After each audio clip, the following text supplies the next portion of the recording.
Pemirsa, kita jumpa di program Suara Budaya. Saatnya menyuarakan budaya. Dan kali ini saya tidak sendiri, tetapi ditemani oleh sahabat seperjuangan saya, yaitu Oki Tirto. Terima kasih, Bro. Makasih, Bro. Ya, ini beliau juga sebagai Chief Editor atau Pemret. Dan di program ini kita akan membahas banyak hal seputar budaya, ya Bro ya. Ada film, kemudian novel, kemudian macam-macam yang terkait dengan produk-produk kebudayaan di Nusantara. Dan kali ini kita akan membahas tentang apa, Bro? Ada satu tradisi dalam sejarah kebudayaan sebelum menjadi Indonesia ya. Oke. Namanya gowok. Belum lama ini fenomena ini diangkat sama salah satu sinias kita menjadi film ya. Judul film dengan subtitle kalau nggak salah Kama Sutra Jawa ya. Nah, gue nggak ngerti tuh secara teknis berapa pencapaiannya segala macam, tapi secara konten ini sesuatu yang menarik karena sebetulnya bukan cuma melulu tentang seksualitas gitu, isinya tuh banyak banget gitu kalau dilihat dari film itu. Ada konteks sosialnya, ada konteks politiknya, ada konteks kulturalnya, ada konteks historisnya, bahkan sesuatu yang sebetulnya mistis misalnya yang ada sumbernya gitu loh dalam kepercayaan masyarakat di Jawa pada saat itu. Jadi dibungkus semua jadi satu tuh ya. Yes. Okay. Nah, ada soal sosial politiknya juga karena kan scene-nya ngambil masa akhir ya tahun 60-an. Jadi nanti ada kaitannya sama peristiwa 65, ada banyak hal sebetulnya bisa di-capture di situ. Nah, itu makanya kita hari ini di program Suara Budaya menghadirkan teman-teman yang menurut kita representatif untuk diajak ngobrol dan ngopi-ngopi bareng untuk bersama-sama menyuarakan budaya. Ada Mas Faiz, ada Mbak Ami gitu ya, nanti yang akan diintroduce juga oleh Bung Ali gitu. Dua sahabat kita ini saya pikir representatif lah untuk kita ngobrol bareng gitu ya, karena Mbak Ami sebagai aktivis yang basicnya pegiat hukum, terus konsen di kajian gender di pasca UI gitu ya. Mas Faiz juga rekan saya sesama pengajar gitu, cuma dia memang jagonya di gender ya, kalau saya enggak lah gitu. Tuh saya di hal lain gitu. Saya memilih hal lain. Mas Faiz itu bahkan mengampu mata kuliah sosiologi gender di Universitas Nahdlatul Ulama Indonesia. Kalau saya sosiologi budaya waktu itu. Jadi ini jagonya nih kalau bahas gender. Kedua narsum kita hari ini nih oke lah gitu. Jadi kalau saya cuma nemenin Bung Ali di sini ngopi-ngopi bareng narsum sebagai teman-teman mendaulat jadi editor in chief gitu, nggak tahu nih. Jadi bangun tidur atau jadi pemret gitu. Iya, ngomong-ngomong terima kasih Mbak Ami, Mbak Siti Aminah Tardi atau Mbak Ami yang sudah berkenan hadir di forum podcast ini. Kemudian Mas Faiz, makasih banyak Mas. Tadi sudah disinggung sedikit oleh Mas Oki bahwa Gowo ini yang diangkat oleh sineas Mas Hanung Bramantyo melalui film Gowo Kama Sutra Jawa gitu. Nah,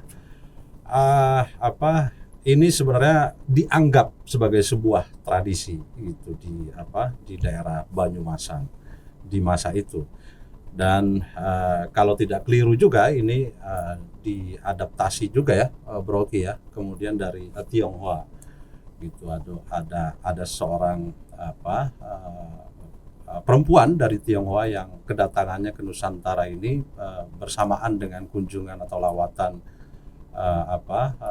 Laksamana Cheng Ho di abad-abad 15-an kalau tidak salah ya.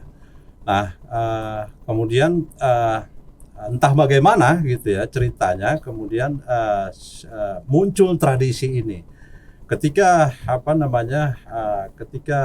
seorang bangsawan gitu ya mempunyai garis keturunan yang kebetulan adalah pria misalnya gitu. Kemudian itu disiapkan menjelang memasuki jenjang pernikahan gitu. Tapi kemudian sederhananya dititipkan terlebih dahulu atau nyantrik gitu, disekolahkan untuk menyerap gitu ilmu-ilmu, pengetahuan-pengetahuan tentang membangun keluarga, ya, dititipkan kepada Gowo ini gitu. Nah, dalam perkembangannya kemudian ini mengalami distorsi atau reduksi ya. Nah, ini kita ingin kaji dari perspektif gender gitu, kemudian dari perspektif atau kajian historis, sosio budaya gitu, Mas Faiz. Nah, barangkali dari Mbak Ami dulu gitu. Bagaimana Mbak Ami melihat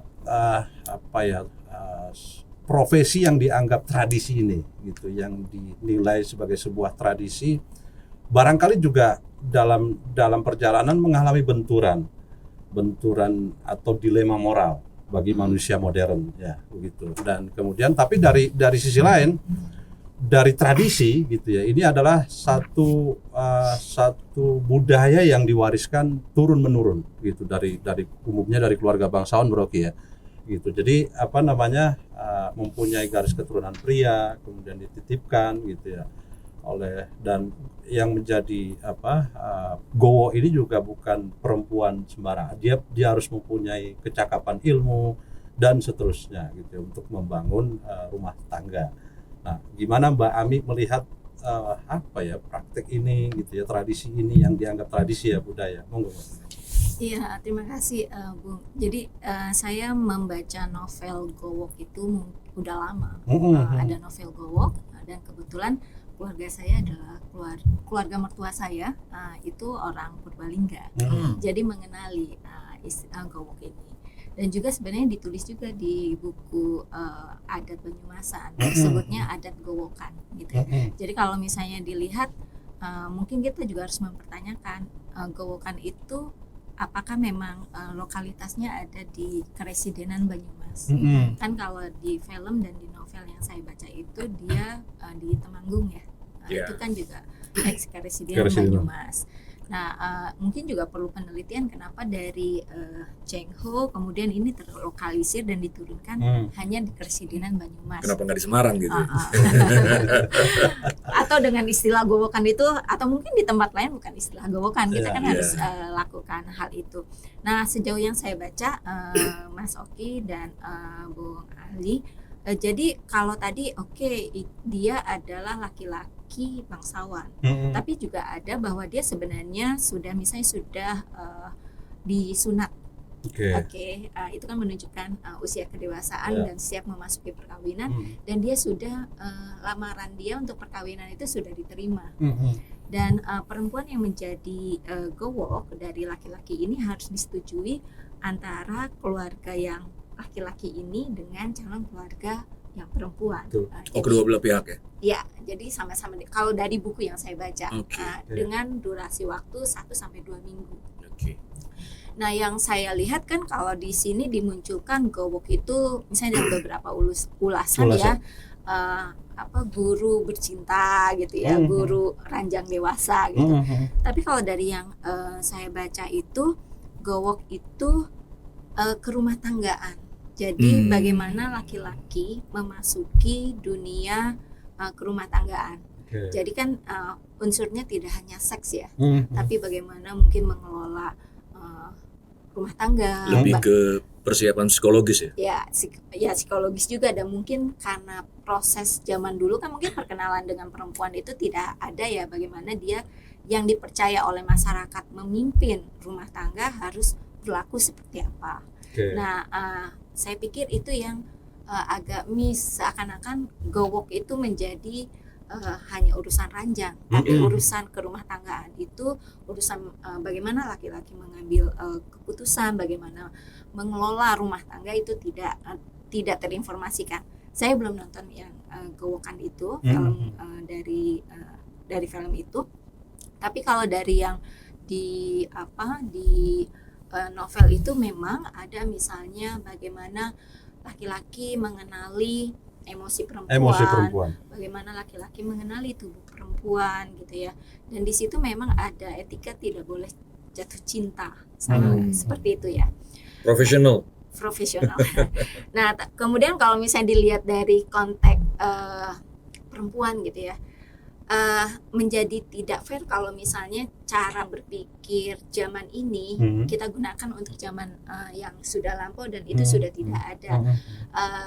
Tapi kalau misalnya dilihat pertanyaannya kan yang banyak muncul, ini bentuk apa ya, kayak agensi perempuan untuk mendapatkan pekerjaan, untuk menunjukkan konteks pengetahuan dan seterusnya. Tapi juga yang nggak boleh lupa bahwa menjadi gowok itu juga dia mendapatkan stigma dan stereotip dari masyarakat. Artinya menanggung beban Betul. Sosial luar biasa ya. Betul, walaupun misalnya tadi Stigma dikatakan yang menjadi gowok itu harus perempuan mungkin dengan kualifikasi dia memiliki pengetahuan tentang rumah tangga, tentang seks, pendidikan seks misalnya saat ini gitu ya, atau misalkan konteks etika, bagaimana bicara dan seterusnya gitu ya. Tapi kan betul perempuan itu adalah pemangku pengetahuan. Tapi dalam konteks misalnya kita bawa ke gowok, dia itu kan mempertukarkan juga pengetahuan tubuhnya. Itu kalau kita memakai bahasa sekarang ya itu eksploitasi atas tubuh dan pengetahuan perempuan. Nah, juga kemudian perempuan yang menjadi gowok ini kan tadi dia akan mendapatkan stereotip atau mendapatkan labeling, misalnya dia gowok, dia tidak layak untuk dijadikan istri. Kan konteks istri itu istri hanya milik suami ya, atau istri hanya ada dalam konteks mengelola rumah tangga. Dan juga kalau dilihat lebih jauh, sebenarnya praktek gowok itu kan, kalau perspektif feminis mungkin nanti dikoreksi ya Mas Faiz kalau salah, itu kan membakukan maskulinitas laki-laki. Jadi bagaimana laki-laki yang distereotipkan, dikonstruksikan harus jantan, harus mampu melakukan tugas kelaki-lakian di malam pertama gitu ya. Dia harus belajar gitu. Itu kan sebenarnya membakukan konstruksi sosial bahwa laki-laki itu harus maskulin, harus dalam konteks hubungan seksual itu harus memulai, dan perempuan sebaliknya, dia harus pasif, dia harus mengikuti gitu kan. Itu sih kalau aku melihat gowok ini. Dan kalau misalnya tadi dikatakan tradisi budaya, mungkin saya balik tanya, benarkah ini tradisi di Indonesia? Itu pertanyaan saya, apakah benar kalau misalnya tadi asal muasalnya ini dari Tionghoa gitu, dari Cina, apakah sebelum ini ada tradisi yang serupa? Okay. Kalau kita mau mengatakan ini tradisi Nusantara ya. Pertanyaan loh itu. Gimana Mas Faiz? Ini apa? Iya sebenarnya sih gowo ini kan istilah yang yang kita kenal di generasi saat ini melalui novel, gitu, melalui tulisan-tulisan novelis-novelis yang berbasis etnografis gitu. Dan film ya. Dan terakhir. Terakhir film kan itu. Yang terbaru. Yang terbaru gitu. Nah, sebenarnya kultur kita kan ini juga dipengaruhi oleh kultur bangsa-bangsa lain gitu, yang kemudian menjadi bersemai dan terakulturasi begitu rupa. Apakah yang menjadi pertanyaan itu kenapa kemudian ini cuma ada di daerah-daerah tertentu misalnya kan gitu. Padahal lawatan Laksamana Cheng Ho di masa itu juga ke beberapa daerah misalnya. Nah, ini dari aspek sosio budaya dan seterusnya, kemudian dari apa yang kita lihat gitu ya, yang divisualkan oleh film ini, bro, gitu. Jadi apakah betul yang diperkuat tadi oleh pertanyaan Mbak Ami gitu? Jangan-jangan kemudian ini hanya barangkali eksperimen atau ini sesuatu yang gitu, mengalir begitu rupa gitu ya. Apakah kemudian ini bagian dari diplomasi di saat itu gitu? Artinya Cheng Ho kesini kan juga membawa misi gitu ya. Nah, barangkali bisa dibuka perspektif kita tentang itu. Ngopi dulu. Oke. Berat juga pertanyaannya. Iya. Tapi saya mau mulai dari satu. Saya orang Jawa yang nggak termasuk dalam Karesidenan. Jadi saya memang di tempat saya juga nggak ada istilah gowo. Barangkali mungkin ada tradisi semacamnya, mungkin namanya tidak gowo, tapi selama saya tumbuh di tempat saya daerah di pesisir Jawa Timur, jadi tentu barangkali berbeda culture-nya, karena Jawa juga tidak mungkin gitu ya. Tapi saya akan mulai begini, saya tahu gowo dari novelnya Ronggeng Duo Paro. Yeah. Nah, saya punya asumsi bahwa barangkali gowo dengan ronggeng itu berdekatan. Nah, kenapa kemudian pada akhirnya gowokan itu muncul pada karesidenan tertentu yang dalam tanda kutip adalah tradisi ronggengan itu kuat gitu ya, tradisi ronggengan itu kuat gitu. Nah, dari situlah kemudian kan rata-rata kalau di novel Ronggeng Duo Paro itu kan yang jadi gowo juga kan ronggeng. Yeah. Yang jadi gowo kan juga ronggeng. Artinya, dan ronggeng itu bukan perempuan biasa. Yeah. Ronggeng itu perempuan kalau boleh saya katakan perempuan terpilih lah, kira-kira yang punya pengetahuan, yang kemudian punya bakat menari, kecakapan retorik ya. Nah, itu akhirnya kemudian barangkali tradisi itu muncul di wilayah yang kemudian tradisi ronggengnya kuat. Nah, di sisi lain juga dekat kan, kalau ronggeng dengan seksualitas itu juga pada akhirnya dekat sekali. Tapi saya sebenarnya ingin melihat begini, umumnya Jawa. Nah, seksualitas itu kan mestinya kalau dalam tradisi Jawa tidak bisa dimaknai pada biologis dan moral saja sebenarnya. Yeah. Tetapi kita perlu memahami bahwa seksualitas di Jawa itu juga punya muatan epistemologis dan spiritual. Artinya maksud saya begini, gowo yang akhirnya kita konsumsi gitu kira-kira, atau yang kita dapat gitu, definisi gowo atau bahkan tradisi gowonya itu kan menghilangkan menghilangkan aspek itu tadi, spiritual dan epistemologis. Karena bagi saya begini. Itu yang digambarkan. Maksudnya ya, yang digambarkan di novel atau di film nih? Kalau di novel ada. Ya, di novel ada. Jadi maksud saya begini. Mungkin medianya ya, Mas Oki ya. Media tentu kita bisa diskusi lebih panjang soal media film dan novel yang tidak mungkin bisa memuat panjang soal sejarah gowo. Tapi saya kok melihatnya begitu. Pertama itu, yang kedua adalah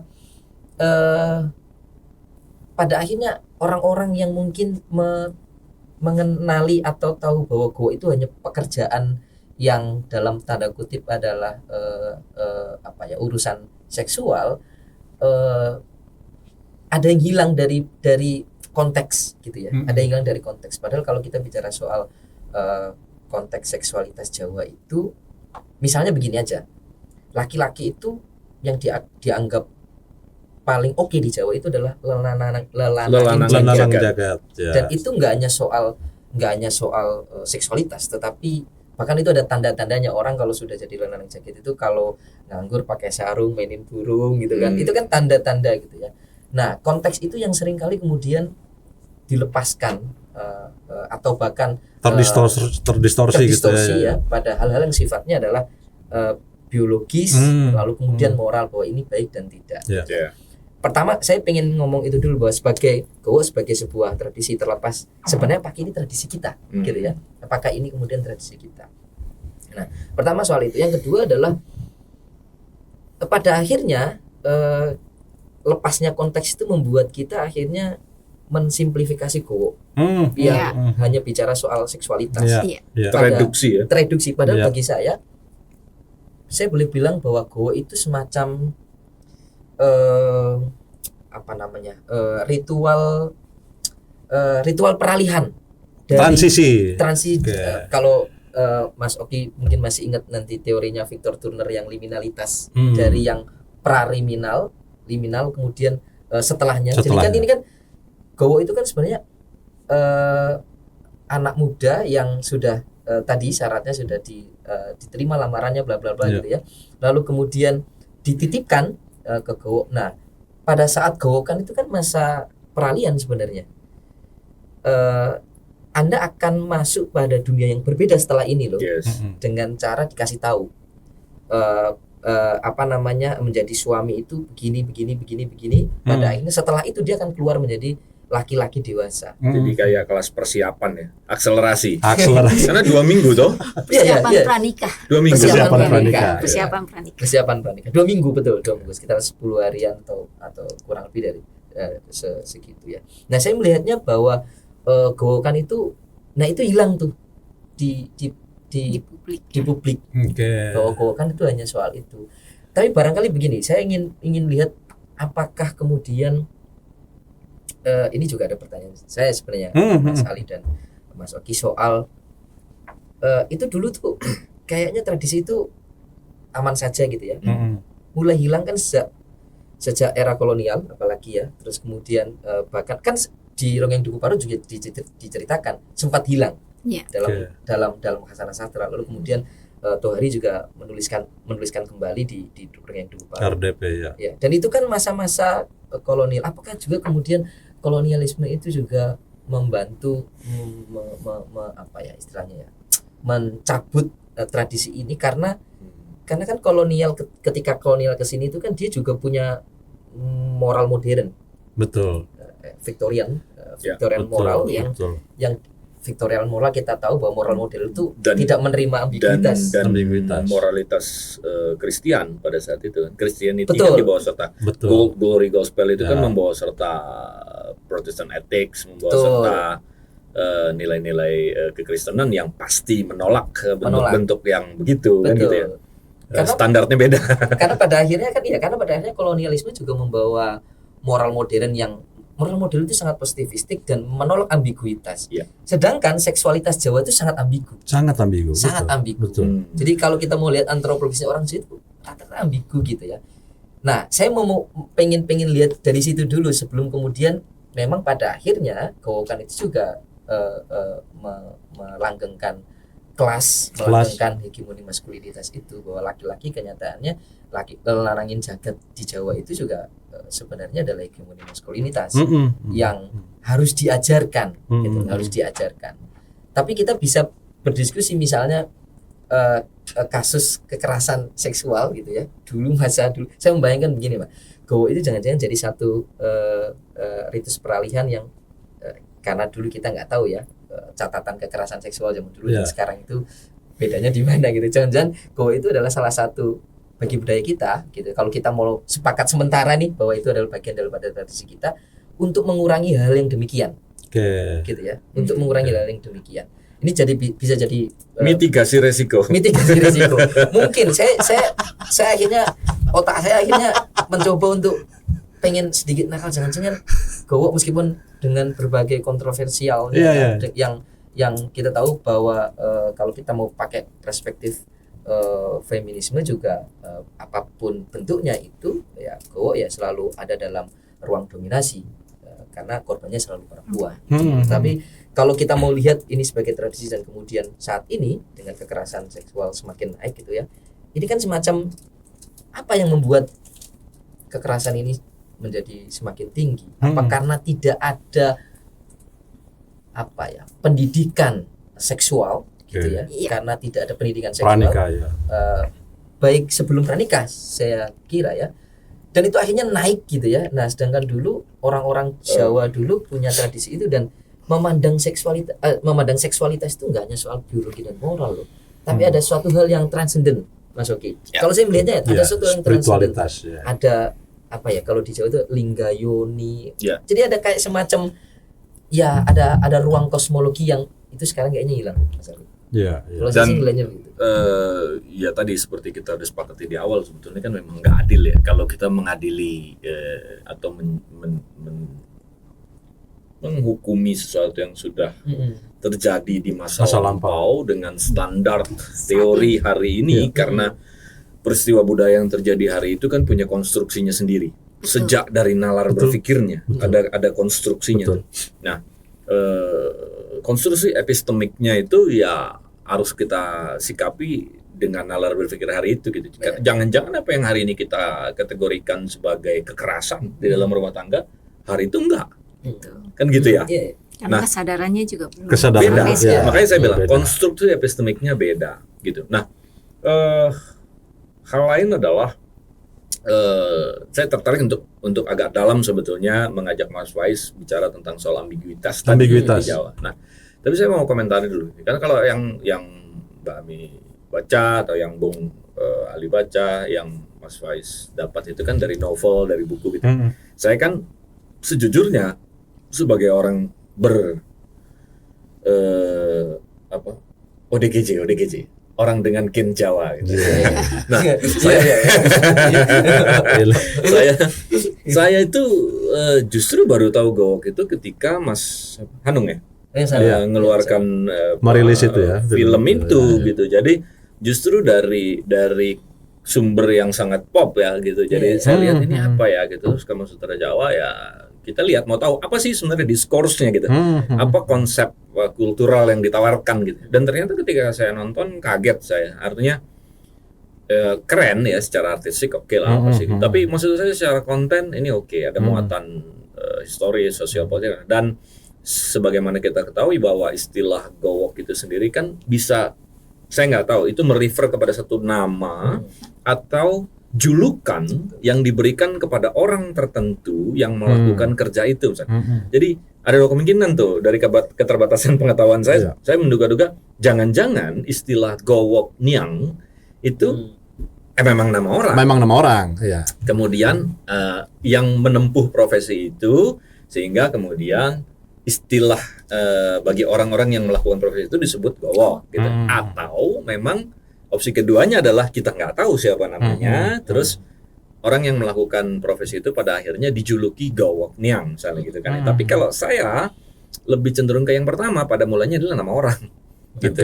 Kan di dalam catatan sejarah bahwa abad 15 kalau saya nggak salah gitu waktu Cheng Ho masuk gitu kan, ini kan turut serta, ini kita kan nggak tahu nih, ini sengaja ikut di bawah kalau Bung Ali bilang tadi kan ini agenda diplomasi atau enggak gitu kan gitu. Jadi atau memang nggak sengaja ke bawah karena ada hal yang bisa jadi begitu. Saya pernah cerita ya waktu mesin cetak Gutenberg masuk di bawah tuh kan operatornya nggak sengaja nggak ke bawah ketinggalan di Belanda gitu. Jadi sempat nggak beroperasi ramah tuh mesin. Nah, you mau ngajarin orang di sini kan masih berupaya untuk belajar membaca pengetahuan modern pada saat itu. Jadi mengoperasikan mesin itu bukan sesuatu yang mudah gitu kayak sekarang kita neken tuts gitu ya. Nah, saya melihat film, kalau dari film ya saya nggak baca novelnya yang tentang itu tentang Gowok. Terus kalau Duku Paruk saya baca udah lama banget ya. Filmnya juga The Dancer ya kalau nggak salah. Iya, Sang Penari. Filmnya The Dancer, Sang Penari. Di Sang Penari juga nggak terlalu detail menjelaskan tentang pergowokan kan. Cuma memang ya bagaimana ritus menjadi dancer itu juga punya ritus kan gitu. Nah, kalau di film Gowok ini yang unik adalah dia mencoba menjelaskan bahwa tradisi ini punya basis mitos basis apa? Ada dimensi mistifikasi gitu di situ. Ini ada soal dewa dewi Kamanjaya Kamarati gitu ya. Ada soal serat Asmarandana gitu ya. Pertanyaannya, serat itu tahun berapa? Kan gitu. Jadi kalau Bung Ali tanya, tradisi ini tradisi kita atau bukan misalnya gitu kan? Ya kalau serat Asmarandana kan memang sudah sejak lama. Dan orang Jawa tidak perlu menunggu kedatangan Laksamana Cheng Ho untuk mengerti Kamasutra Jawa gitu ya. Dia punya filosofi sendiri yang cukup kompleks dari mulai sisi politik, ketatanegaraan sampai ke urusan seksualitas misalnya gitu. Nah, yang menarik adalah bagaimana kemudian Anung di dalam filmnya ini mengawinkan narasi tentang dewa Kamanjaya Kamarati itu. Saya nggak tahu di novel ada apa enggak itu. Terus serat Asmarandana yang Kamasutra Jawa itu dengan ritus pergowokan ini. Nah, artinya kan sebetulnya si Gowok Niang ini yang mengadopsi, mempelajari sebetulnya. Kan gitu ya. Terus dia yang menjadi aktor. Kan gitu. Jadi agentnya dia. Tapi kan diskursnya udah ada. Gitu loh kalau kita lihat dari film itu. Jadi ini bukan suatu yang dibawa dari luar masuk ke sini baru ada setelah Cengkemas, enggak gitu. Cuma itu gitu. Ritus pergowokannya menggunakan basis epistemiknya yang tadi. Yang sudah muncul kalau digambarkan dari film, dari Serat Asmanandana terus Dewa Dewi Kamanjaya Kamarati yang di film itu digambarkan mantranya dibacakan di bawah air terjun itu, telaga ya, untuk kemudian energi dari kekuatan dunia spiritual itu merasuki yang mau dimantrai, kira-kira begitu. Cuma dibilang bahwa beriringan dengan energi positif akan selalu didampingi oleh energi negatif gitu. Itu makanya orang yang tidak melakukan ritus pensucian, puasa dan sebagainya itu nggak boleh ada di sekitar situ supaya nggak kena imbas energi negatifnya. Gitu loh. Nah, energi negatifnya itu yang tadi, yang sisi apa, seks, eros, libido yang tidak sacred, kira-kira begitu. Ini dimensi, ini kan saya melihatnya dimensi sacred dan profan ya. Tapi kan kemudian yang satu menyikapinya sebagai nilai-nilai mistis yang punya basis. Tapi kalau saya juga justru melihatnya bahwa jangan-jangan itu legitimasi aja ya, gitu misalnya.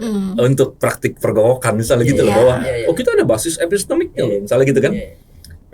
Kalau di film ini kan digambarkan itu fase-fase terakhirnya itu tahun 60-an karena memang standar etik mulai bergeser, orang menganggap itu sebagai sesuatu kepantasan yang kayaknya udah enggak deh, kira-kira udah enggak zamannya. Terus kalau di film itu karena memang 60 akhir ya, 65, jadi dilekatkan dengan konteks Gerwani, terus ada konteks PKI gitu ya. Jadi perubahan iklim politik kemudian mempengaruhi perubahan sosial, perubahan sosiopolitik, sehingga akhirnya pergowokan juga. Tapi yang hebat, dipilih satu aktor penerus dari tradisi pergowokan itu yang kemudian sadar bahwa pendidikan itu sesuatu yang penting. Dia mulai baca surat kabar, dia main ke kota dan ketemu dengan gerakan yang akhirnya namanya Gerwani gitu loh, gerakan perempuan. Jadi bersentuhan dengan ide-ide modern. Nah, kemudian tentang emansipasi perempuan, jadi isu-isu emansipatoris, isu-isu kesetaraan dan seterusnya itu ada di situ gitu. Nah, ini menarik gitu. Nah, yang perlu digarisbawahi tadi yang Mbak Ami bilang misalnya bahwa Mbak Ami melihat standar maskulinitas, tapi anomalinya adalah gini. Kalau praktik ini mencoba memonumenkan maskulinitas pria Jawa gitu sebagai yang Mas Faris bilang lelang jagat gitu ya, dengan cara bahwa seorang calon suami harus dipersiapkan atau seorang pria yang masuki usia pernikahan, fase pernikahan dia harus dipersiapkan supaya nanti bisa memuaskan in the name of masculinity misalnya gitu ya. Tapi anomalinya justru yang ngajarinnya perempuan. Jadi kan itu sebetulnya. Nah, yang ngajarinnya perempuan gitu. Nah, kalau saya melihatnya sebetulnya banyak hal yang perlu digali dan ya kita nggak bisa nafikan ini part of tradisi. Karena dia sudah terjadi dan mentradisi untuk waktu yang cukup lama. Cheng Ho masuk tahun abad 15. Diskursnya sudah ada. Berarti kan 100 tahun lebih dia berlangsung gitu. Bahwa sebelum itu sudah berlangsung dengan nama yang lain itu hal lain. Tapi si gowoknya sebagai entitas praktik sosial gitu ya kan adanya udah cukup lama. Dan kita nggak bisa delete itu dari sejarah bahwa dia adalah part of tradisi yang pernah ada, pernah eksis gitu ya. Nah, cuma di film itu seperti tadi juga di novel digambarkan, dia kan diperuntukkan untuk kelompok bangsawan. Nah, saya lupa ya, ada filsuf Friedrich Nietzsche atau siapa yang bilang bahwa bahkan etika pun itu memilih bentuk estetiknya gitu. Jadi bisa bayangkan nggak? Bahkan standar etika itu memilih bentuk estetiknya. Contohnya apa? Kalau Mas Faiz atau Bung Ali atau Mbak Ami matiin kecoa, itu dianggap sesuatu yang ya udah gitu kan. Tapi kalau yang you matiin kupu-kupu, ngerti nggak? Jadi bentuk estetik itu diperbandingkan antara kecoa dengan kupu-kupu. Jadi tindakannya sama-sama geprak pakai sendal jepit. Tapi karena objeknya berbeda, dia menjenuh. Nah, dalam konteks ini saya melihat gini, praktiknya bisa jadi sama, tapi karena aktor sosialnya berbeda tuh, jadi akhirnya berbeda penilaian etiknya. Ya. Pertanyaan saya, kenapa kalau itu hanya berlaku bagi bangsawan dan itu menjadi jadi sah gitu misalnya gitu kan? Kan nggak ada ikatan juga ya secara keagamaan atau apa kan nggak ada. Misalnya untuk kawin kontrak atau apa kan nggak ada gitu. Nah makanya kalau itu kemudian dibilang sebagai praktik gowok judulnya gitu kan, terus menjadi sah secara kultural karena adatnya membenarkan itu, misalnya kebiasaannya membenarkan itu. Tapi kalau dilakukan oleh orang lain, orang biasa misalnya, mungkin disebutnya prostitusi. You bisa bandingkan kedua film ini. Yang pertama film gowok yang dibikin Hanung, yang kedua film juga yang dibikin oleh Hanung, Bumi Manusia. Di film Bumi Manusia nggak jauh dari rumahnya Nyai Ontosoro itu ada rumah bordelnya Baba Acong. Prakteknya prostitusi. Gitu. Jadi meskipun yang datang juga bangsawan. Gitu. Tapi maksud saya itu kan ada dua opsi tuh yang pada saat itu ada gitu ya. Tapi kenapa yang ini tidak dikategorikan sebagai prostitut gitu? Mungkin tadi yang Mbak Ami bilang bahwa enggak, karena si lelaki diantarkan oleh orang tuanya. Kalau dia mau konteksnya mau lamarannya diterima pun, dia diantarkan juga oleh calon dari pihak perempuannya dan ada restu itu. Jadi itu yang membedakan tuh. Jadi itu akhirnya kalau saya lihat gitu. Iya bro, tapi apa? Itu mungkin bagian dari ambiguitas yang tadi Mas Faiz. Iya, tapi dari sisi ini ya, dari sisi perfilman gitu ya. Barangkali ini salah satu debut Hanung ya, gitu untuk dari sekian banyak film yang sudah diproduksi untuk Ghost internasional seperti di Amsterdam ya. Kemudian di New York itu masuk juga salah satu kontestan gitu yang diambil oleh dunia barat itu, bangsa barat. Nah ini kalau bisa kita maknai ini ada presiden apa sebenarnya gitu. Artinya apakah kemudian barat ini sudah memberi atensi yang luar biasa gitu terhadap apa yang terjadi di Nusantara di masa itu, kemudian perfilman termasuk misalnya. Apakah kita bisa memaknai itu? Nggak ngerti secara spesifik, tapi mungkin secara konten menarik. Cuma memang ini film kan ada sempat dua versi, ada 21 plus, ada yang enggak gitu. Ya mungkin bayangan orang karena subtitlenya adalah Kama Sutra Jawa, ini 21 plus, ini relate to the sexual scene gitu misalnya. Benernya enggak gitu. Jadi kalau saya melihat itu, saya nonton yang 21 plus itu lebih ke mungkin adegan kekerasan dan yang begitu ya. Karena di film dibuka dengan adegan pembacokan gitu kan. Jadi yang hal lain yang diserapkan tadi yang Mas Faiz bilang unsur spiritual, unsur mistis, dan karena kan ada mantra yang ditiupkan ketika si pria yang mau digowok itu dalam prosesi gitu ya, ada mantra yang dibacakan yang inti dari mantra itu adalah soal kesetiaan antar pasangan, yang kalau itu dilanggar ada konsekuensinya. Konsekuensinya berupa quote and quote kutukan gitu ya. Jadi dari alam spiritual gitu kan, kutukan dalam roh kira-kira begitulah, dari alam dewata kira-kira begitu. Nah, saya melihatnya ada pesan bahwa ini sebetulnya adalah prosesi yang ditujukan bukan melulu tentang seksualitas sebagai kegiatan profan gitu ya, sebagai kegiatan yang leluhur. No. Yang badani kira-kira begitu. Siap. Tapi bukan sekedar kebutuhan biologis, bukan sekedar aktivitas yang kering begitu, tapi ada dimensi lain karena simbolnya adalah, kalau tadi Mas Faiz bilang lingga yoni, kalau di narasi yang digowok di film ini adalah Dewata Kamanjaya Kamarati. Jadi, nah kalau orang yang digowok itu kemudian melanggar itu dengan perselingkuhan misalnya itu ya, atau ketidaksetiaan terhadap pasangan, dia akan kena tulah gitu, atau kena kutukan dari mantra itu. Jadi alam dewata murka kira-kira begitu. Itu dimensi mistis yang menurut saya dia mencoba menjelaskan bahwa pergowokan itu bukan hanya soal sexual activity as it is gitu. Maksudnya sebagai kegiatan fisik gitu. Tapi ada dimensi lain gitu di situ dalam narasi ini. Nah, itu bukan gagasan yang dibawa oleh si Gowok Niang kan. Itu kan memang ada di Serat Asmarandana tadi, ada di narasi Dewata Kamanjaya Kamarati. Artinya itu menjawab sebetulnya apakah itu tradisi kita atau bukan. Tapi maksud saya secara sosiokultural tradisi Gowoknya sudah menjadi entitas sosial, sudah terjadi menjadi entitas sosiokultural.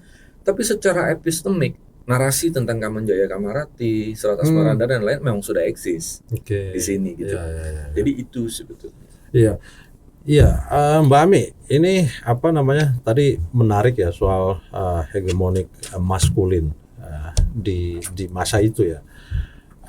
Tapi saya juga menarik juga nih bro, Mas Faiz, terkait ini soal perjanjian itu dan kemudian soal hak daripada daripada Gowo atau Ronggeng yang konon kabarnya tidak boleh menikah gitu. Apakah itu betul? Gitu. Artinya dia tidak punya otoritas untuk mencari atau menemukan jalan sendiri gitu ya ketika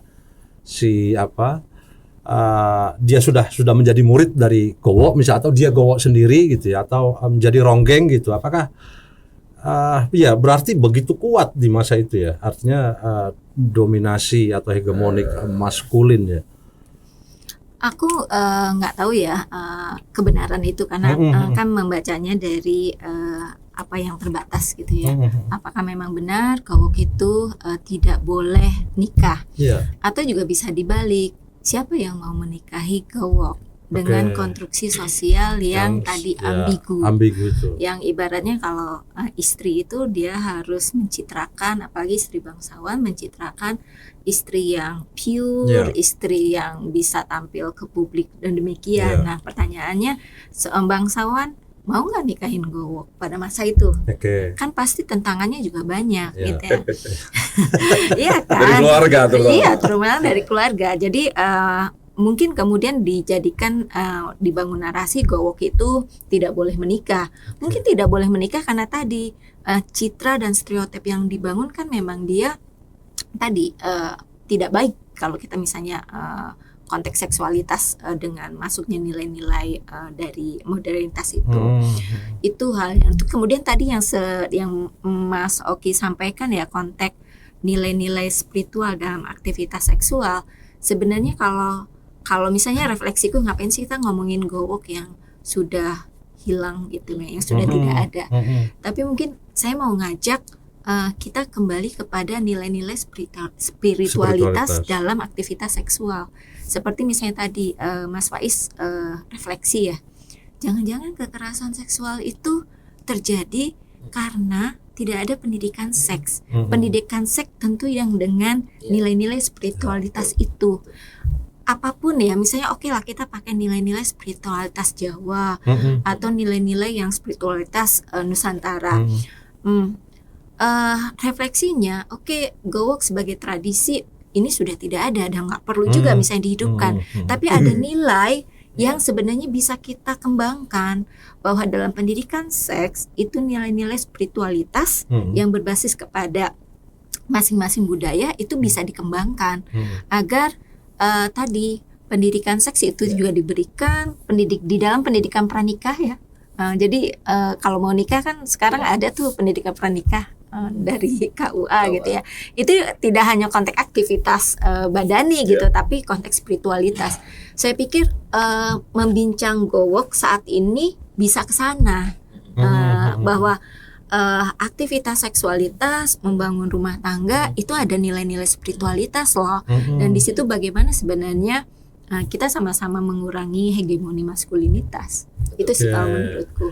Iya, challenge kita di situ sebenarnya. Iya. yang menarik ya menanggapi Mbak Ami tadi, kalau kan Bung Ali tadi bilang tuh itu gimana ya, nggak boleh nikah dan lain-lain. Kalau yang digambarkan direpresentasikan di film Gowok yang dibesut sama Hanung itu, justru dia menggambarkan Gowok itu jalan hidup yang dipilih. Oke.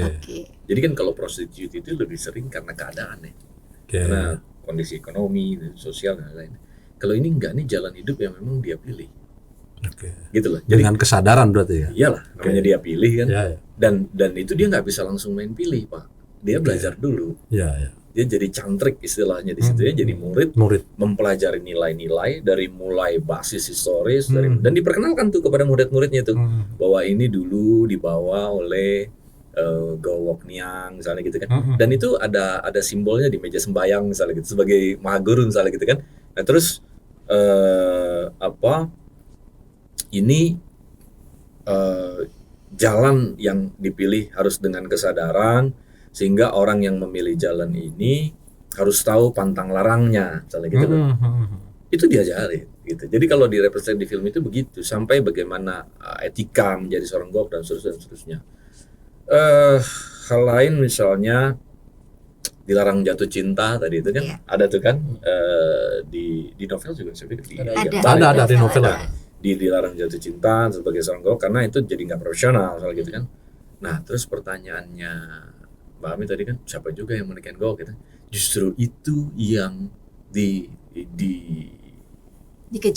dijawab oleh filmnya Hanung. Gitu loh. Jadi justru si Raden Kamanjaya atau siapa namanya justru jatuh cinta sama Ratri sama cantriknya si Gowok itu. Tapi karena nggak sampai segala macam, terus terjadi relasi seksualitas dan seterusnya gitu ya di luar praktik Gowok oleh nyainya. Jadi pada saat itu gitu loh. Nah terus di luar itu akhirnya si laki-laki yang berjanji tetap akan mau menikahi si cantriknya Gowok ini, akhirnya harus menikah dengan orang lain gitu. Ada keadaan-keadaan yang harus begitu.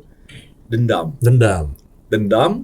Terus at the end of the day ketika cantrik ini menjadi Gowok, memutuskan menjadi Gowok gitu karena dendam gue jadi Gowok aja deh gitu kan, karena tahu dengan nikah juga sama dia gitu kan. Jadi, akhirnya dia punya momen ketika dia yang mimpin pergowokan itu, si anaknya Raden ini punya anak kan, Nah anaknya digowok sama dia gitu loh.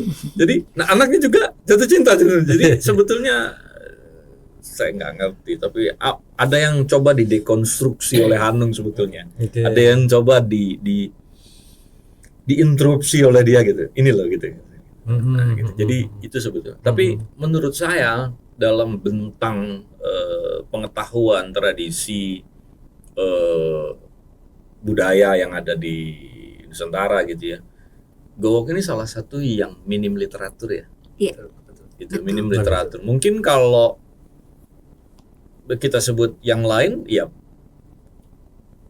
minim juga secara teoritik ya literaturnya gitu. Tapi paling enggak karena existing.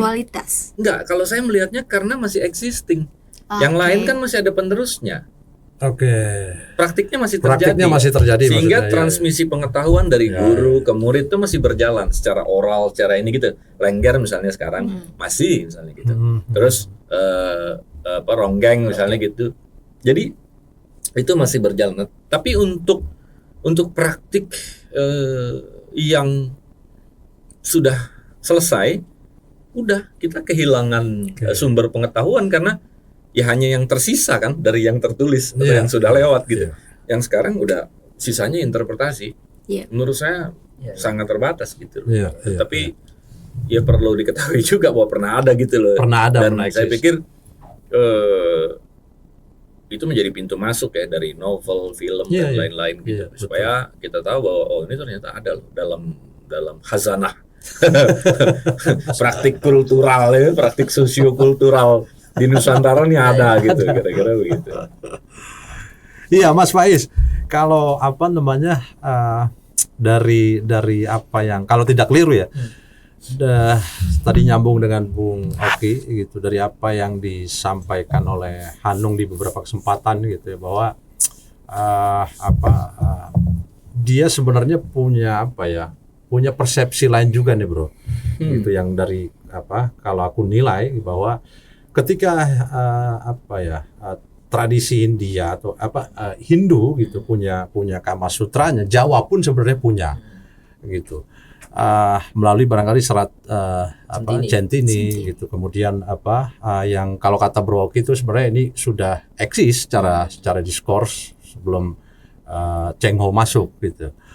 Nah, yang ingin kutanya adalah bagaimana kemudian kita gitu ya bisa memaknai hal-hal yang barangkali tabu di manusia modern, atau barangkali juga di sejumlah kalangan priai di masa itu atau bangsawan di masa itu gitu. Tetapi dalam prakteknya gitu ya, ini menjadi tereduksi, kemudian terdistorsi, kayak ronggeng kan gitu. Dia dikalahkan oleh otoritas gitu ya, yang kemudian ketika dia harus masa dia dilarang untuk jatuh cinta misalnya, kan begitu. Kemudian ini bagaimana kita memaknai dinamika yang begitu kompleks gitu dari aspek sosial budaya semacam itu. Iya, memang diskurs soal seksualitas ini memang kadang pro kontra ya. Maksudnya bahkan kita mendengar kata seksualitas saja bayangannya sudah tabu. Mahasiswa saya itu kalau saya tanya seksualitas itu udah udah gitu. Padahal itu kelas mahasiswa. Maksud saya adalah dan ini memang harus dibuka. Bahkan barangkali beberapa waktu yang lalu saya membaca beberapa literatur, termasuk misalnya yang terakhir adalah salah satu jurnal soal di jurnal Fashion Theory itu dibilang bahwa arah mode fashion sekarang itu adalah indigenous. Maksud saya begini, barangkali kenapa orang-orang Barat itu akhirnya terpikat, kalau saya boleh pakai kata terpikat dengan film Gowo itu adalah mencoba untuk melihat pengetahuan alternatif soal bagaimana seksualitas dimaknai. Jadi maksud saya begini, Barat kita tahu lah seksualitas Barat itu sangat, kalau kata Foucault itu kan scientia ya. sangat saintis gitu ya. Sedangkan seksualnya orang Timur itu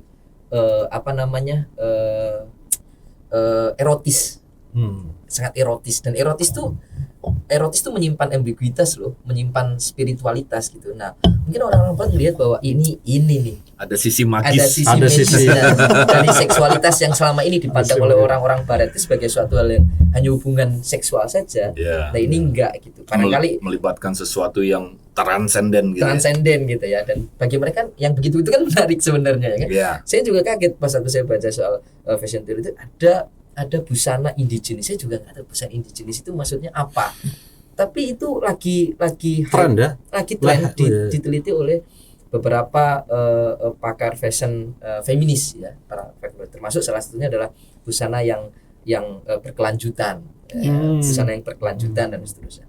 Nah, yang ini saya sampaikan adalah bahwa Gowo sebagai diskurs, barangkali Gowo sebagai diskurs itu memang punya dimensi banyak sekali, Mas Ali. Jadi maksud saya susah memang kalau kita mau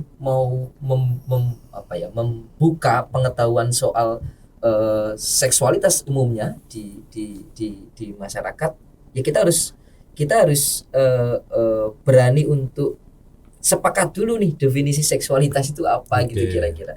Seks itu apa?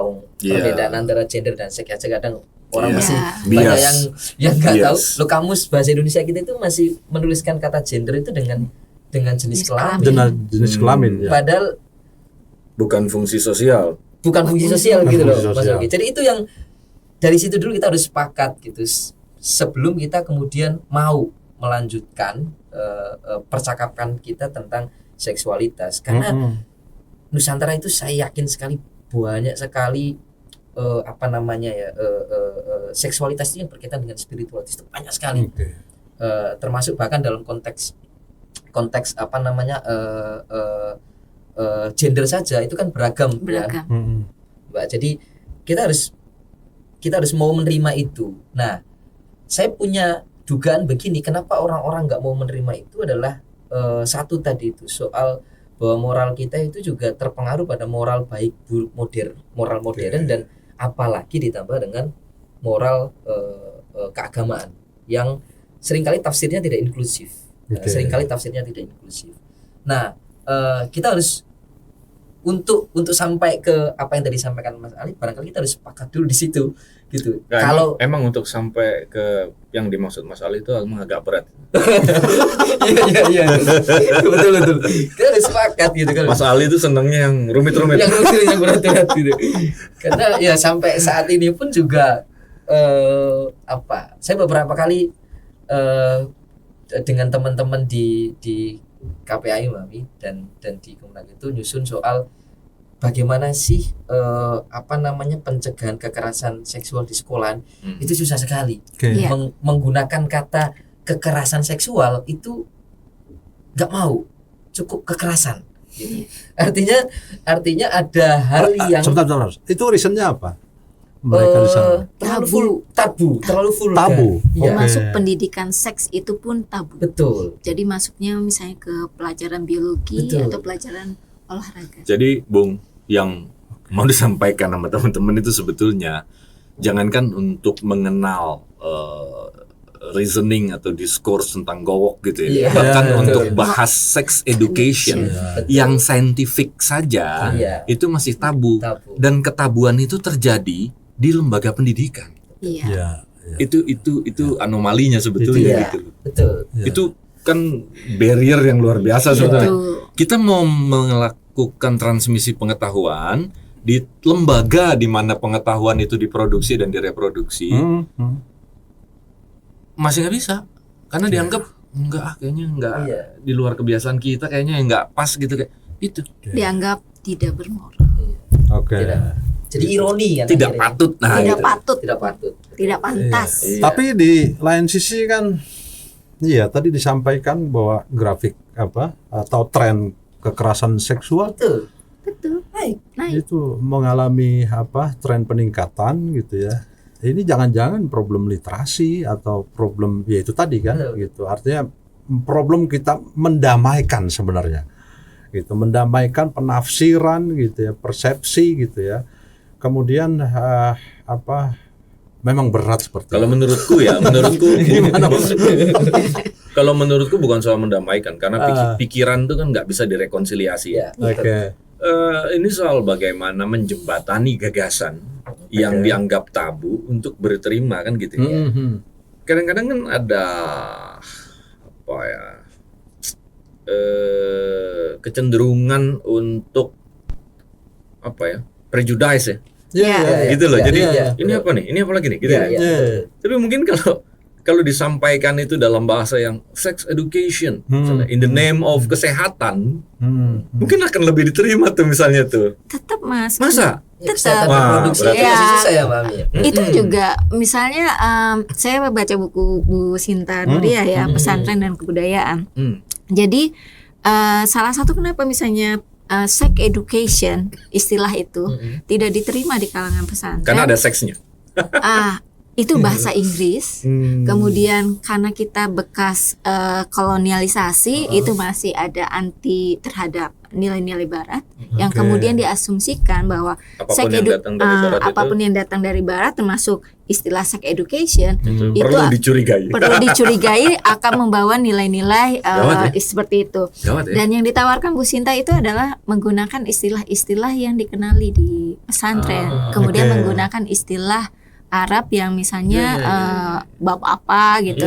Nah, itu lebih mudah diterima. Ya, menjembataninya dengan kode budaya yang sama, Ya, kira-kira begitu ya. Seperti itu. Seperti Ya, misalnya kan kalau kita bicara kayak sex education, asumsi masyarakat itu kan mengajarkan hubungan seksual, maka ditolak.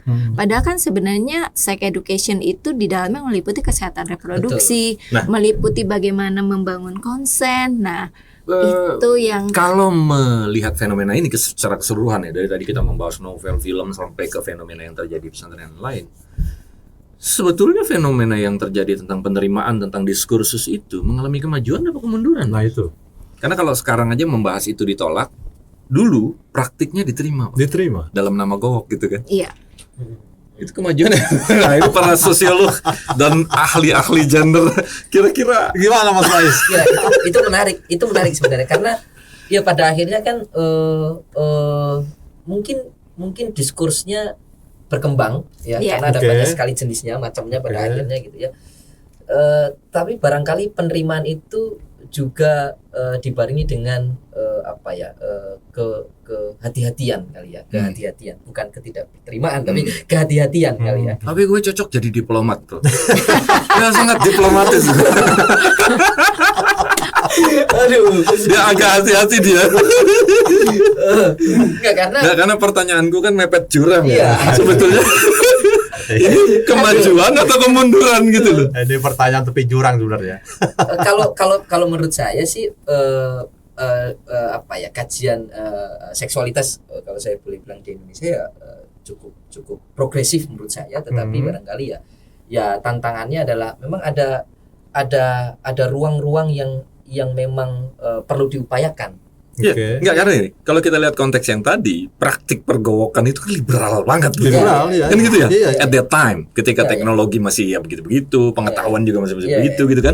Ketika tradisi justru masih sangat kuat, ketika konstruksi patriarkat masih sangat dominan. Betul. Hari ini narasi feminisme, narasi gender, narasi segala macam, bahkan narasi liberal itu menempuh titik yang paling bebas gitu kira-kira. Tapi justru narasi tentang sex education-nya ditolak gitu. Justru mungkin karena kebanyakan narasi itu. jadi akhirnya orang Ada pemilahan. pemilahan. Jadi dicurigai ya. Akhirnya dicurigai. Apalagi nih. Ya kan? Apalagi itu, apalagi kalau pakai kata feminisme saja. Oh, Itu sudah kemana-mana itu. Langsung Oke. membuat Ya, saya apa? itu sering kali dilema Mas Oki, Mas Ali dan Mbak Ali ketika saya memperkenalkan diri dalam forum-forum conference yang bicaranya soal feminisme dan gender. Satu saya laki-laki, yang kedua saya NU, Pak. Nah, Selalu ada emang Double minority ya? gini, emang NU boleh ya? Jadi ada ya mungkin orang melihat bahwa NU itu sangat maskulin gitu kali ya. Tapi iya enggak ya? Saya tidak ada Mas Oki. Enggak, sebetulnya tinggal dijawab aja. Sejak dari namanya sangat feminin. Karena Nahdlatul Ulama itu muannas. Itu feminan bentuknya gitu. Sekarang tentu jauh lebih progresif karena ada pengurusan perempuan di BPH. Iya. Ya, Tentu. betul. Keren. Walaupun sebenarnya nggak hanya cukup ada pengurus aja yang berjenis kelamin perempuan. Betul. Tapi setidaknya ada upaya untuk ke arah yang Ya. Pada akhirnya melihat bahwa perempuan juga punya Pokoknya aku yakin sampai di sana lah. Ya. punya upaya gitu, Pak. Jadi saya itu sering begitu, dianggap beberapa teman-teman saya bilang Kok bisa gitu ya? iya kok bisa kok Kok NU bisa? Karena- kok gitu. Laki-laki jadi feminis aja itu udah dianggap ajaib, gitu kan? Terus Tapi kedua, laki-laki nggak boleh jadi feminis. Nggak boleh. Dia pro feminis. Oh, Ya. terus yang kedua NU lagi gitu kan? NU lagi gitu. Jadi Barang antik nih katanya. double gitu kan. Mungkin itu sih yang saya ini. Iya, baik bro, ini kita udah sampai di penghujung program nih, nggak Yes. terasa ya. Padahal kita mau explore lebih dalam lagi ya. Itu jadi baik Mbak Ami maupun Mas Faiz, Mbak Ami dulu. Itu ini apa yang bisa dipesan dari diskusi ini yang bisa disampaikan kepada pemirsa.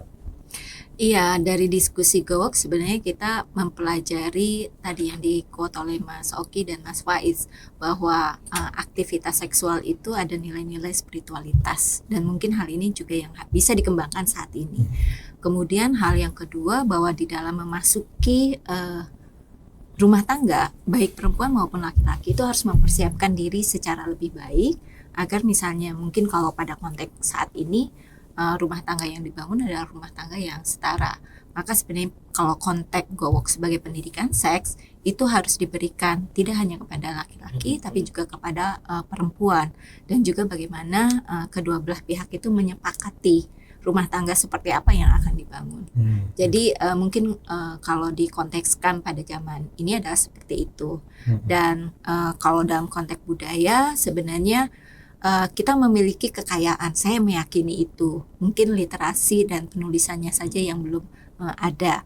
Maka menggali itu juga tidak kalah penting. Dan tadi menjembatani ide-ide itu bisa menggunakan bahasa yang ada di kita, sehingga daya tolaknya mungkin tidak setebal ketika itu dianggap dari luar.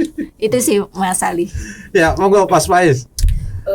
Mungkin dari gowok ya, umumnya kita bicara soal seksualitas, bagi saya seksualitas itu tidak hanya dimaknai sebagai urusan biologis, tapi barangkali dalam konteks gowok misalnya bisa dimaknai sebagai ruang sosialisasi gitu. Artinya bahwa perlu ada semacam produksi pengetahuan ya tentang hal-hal yang sifatnya seksualitas, dan tentu ya kita berharap bahwa masyarakat misalnya ketika mendengar atau membicarakan tentang seksualitas itu tidak hanya berpikir pada urusan seks gitu ya, tetapi lebih dari itu sebenarnya, lebih dari itu. Karena dengan begitu pada akhirnya kita bisa melihat bahwa untuk sampai pada misalnya pendidikan seksual dan setelah itu pasti akan mudah diterima. Termasuk misalnya dalam konteks ini misalnya gowok akhirnya tidak dianggap sebagai gowok mah tradisi Nusantara yang hanya urusan seksual gitu ya. Kan selama ini kan kita menganggap bahwa yang datang dari kita itu selalu dianggap sebagai suatu hal yang tidak suci gitu ya. Padahal itu mestinya itu kan asli tradisi gitu ya. Tinggal kita mau membacanya saja, mau menginterpretasinya aja seperti apa. Gitu sih mungkin. Baik. Bro, oke? Cukup lah ya. Oke. Baik, terima kasih sekali Mbak Ami, Mas Faiz sudah bisa hadir di podcast kita. Dan saya Ali Ramadan beserta sohib saya Oki Tirto bersama kru yang bertugas pamit undur diri. Kita jumpa di episode mendatang.